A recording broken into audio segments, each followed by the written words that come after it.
Bible teaches that when a person's body dies, the body returns to dust. The human body grows old and dies because of the curse God pronounced on the earth following Adam's sin in Genesis 3. Mayfield and Belov presents Camp Here and There. Episode 29, The Eggs of a Basket Case.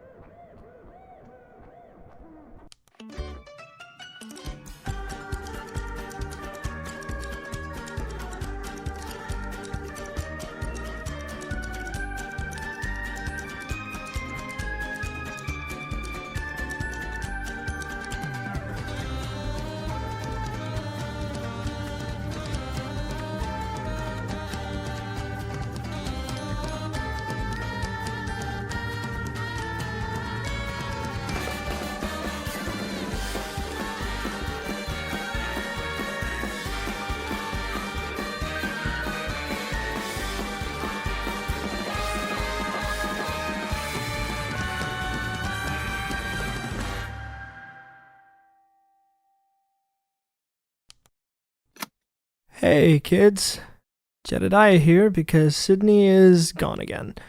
Except this time he filed for a day's leave with Lucille, meaning the absence is official, and officially, it's nothing to be concerned about. Of course, I can still think of a few reasons to be concerned, but no need for a search party. So,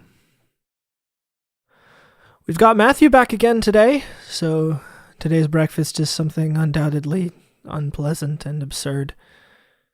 Hey, kids, if you liked the meals that Sydney made y'all yesterday, you should let him know when he gets back, since he is in many respects laboring under delusions about the impact of his actions.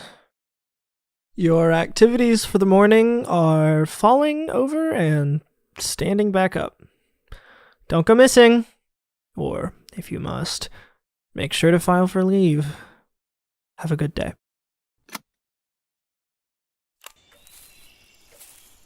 Ah, my darling, there you are. Come close, come close.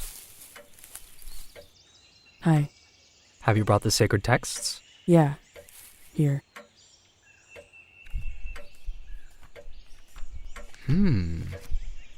It took a lot to get these.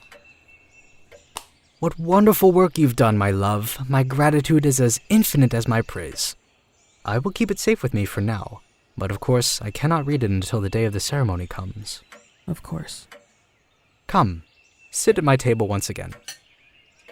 I'm having a beautiful meal. I've brought you bread. Thank you. That's very kind. There's a herd of wild cattle that often passes through this forest, you know. Colossal yet docile creatures that lumber about, uprooting trees and stoppering rivers with their great glumphing hooves. Occasionally, I take it upon myself to shepherd the lovely creatures when they migrate into my territory. In fact, that's what I'm eating right now. Shepherding to you means just hunting? Perhaps they do things differently where I come from. Do you mind— Wait, is that cooked at all? I'm a lover of the rarest pleasures. Do you mind if I remove the mask? I guess not. All your choice, my love. Now, my dear, I do believe I made you a promise. In return for the texts, I would teach you the truth. Do you remember? Then get comfortable, my love. I'm going to tell you a story. This is a story about birth, my love. Rebirth. It's a story of how we came to live in this world which so loves you. Once there was a stupid man.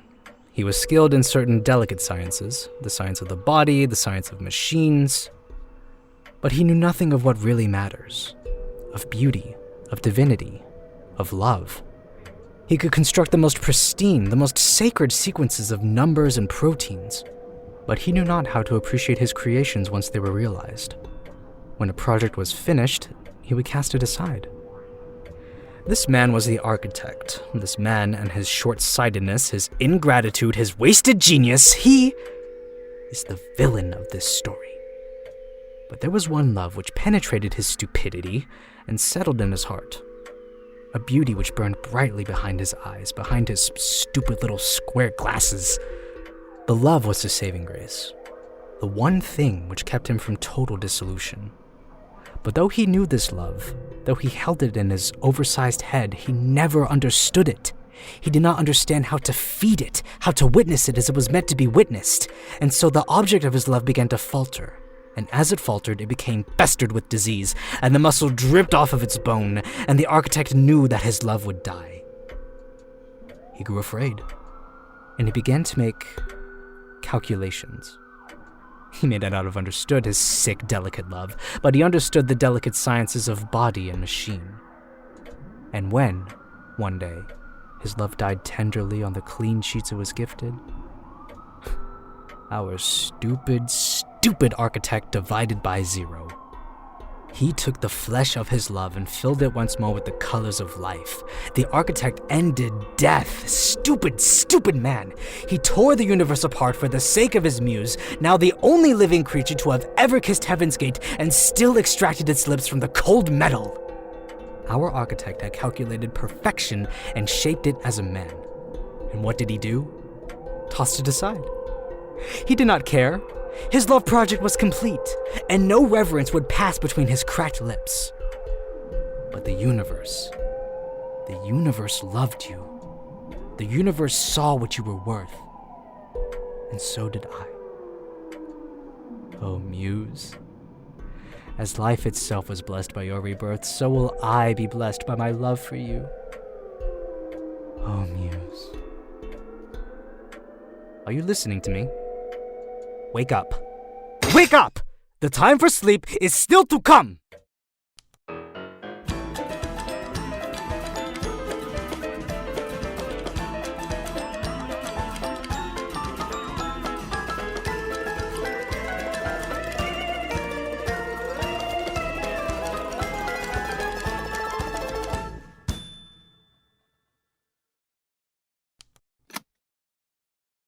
What exactly is a day's leave? Is it 24 hours of excused absence starting from the moment he leaves camp? Or is it just midnight to midnight? Or did Sydney set specific times between which he would leave and return? Lucille won't show me the official file permitting Sydney to be gone for a day. I assume she threw it away the moment she got it. I guess if I really cared, I'd dig through her trash. Well, I'll wait to see if he gets back before resorting to that. Hey, I haven't gotten anyone at the nurse's office today. You guys know that if you get hurt, you don't have to wait for Sydney to come back, right? I am as qualified a nurse as he is, so if you scrape your knee or had a nightmare or something, I don't know. Don't be shy. Alright, anyway. This afternoon's activities are circles. Lunch is the beast. We finally got him. And if, while you are out there in the woods, you happen across Sydney having a friendly conversation with a pink elephant man, do not even be concerned, because it is a completely above board and official endeavor. So saith Lucille. Have fun. I don't understand why you're telling me this. Stay awake. The story is not yet over. You have witnessed, O Muse, how the masses, so alike in stupidity, have scorned and dismissed you. Though blasphemous, their disregard is not irredeemable. They are not like the architect, whose neglect is deliberate and born of dispassion. The masses are simply foolish, trudging dumbly through their ugly lives. Like cattle, they must be shepherded. And here enters the prophet. Here enters he who has been chosen to finish the work the architect began, to witness, understand, and immortalize your beauty. Here enters me. I love you. I'm not... I'm flattered, but Elijah, I'm not some perfect holy symbol. I'm just a person. Oh, please, my Muse, don't speak down on yourself in this way. It may be hard for you to witness your own divinity, but I see you for what you are. A living, breathing masterpiece. A blessing unto existence itself. Everything anyone could ever love. Okay.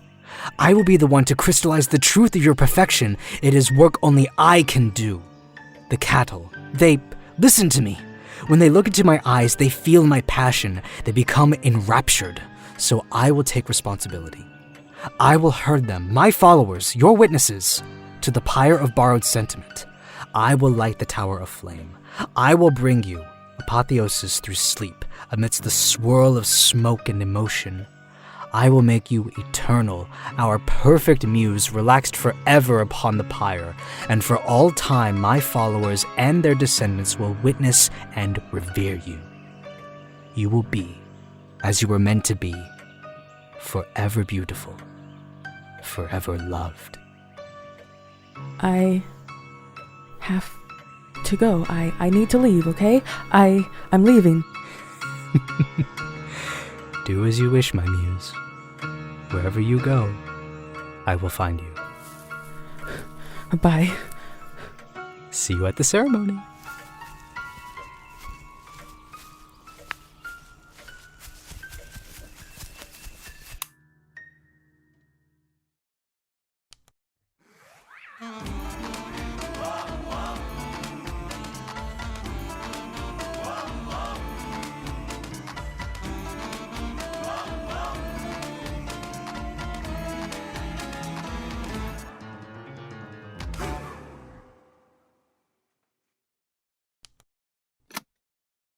Weigh in here.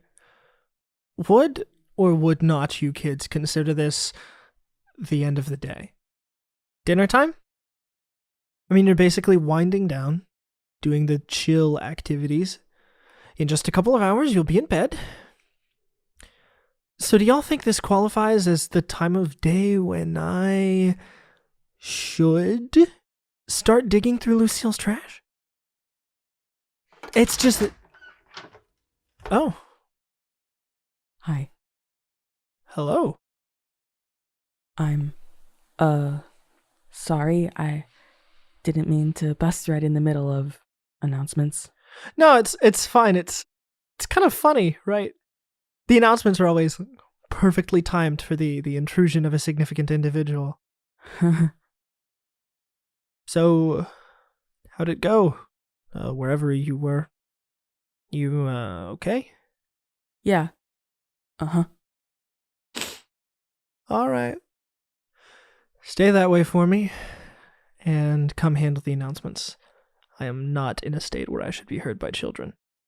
Yeah. Okay. Hey kids, Sydney here.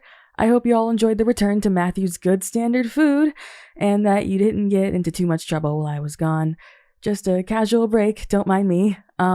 Tonight's activity is catching fireflies in a jar and using the glow to lure out the beasts. Oh wait, they finally got him already. Actually, so, how about an in-cabin socialization, huh? That all sounds nice. Okay, good night.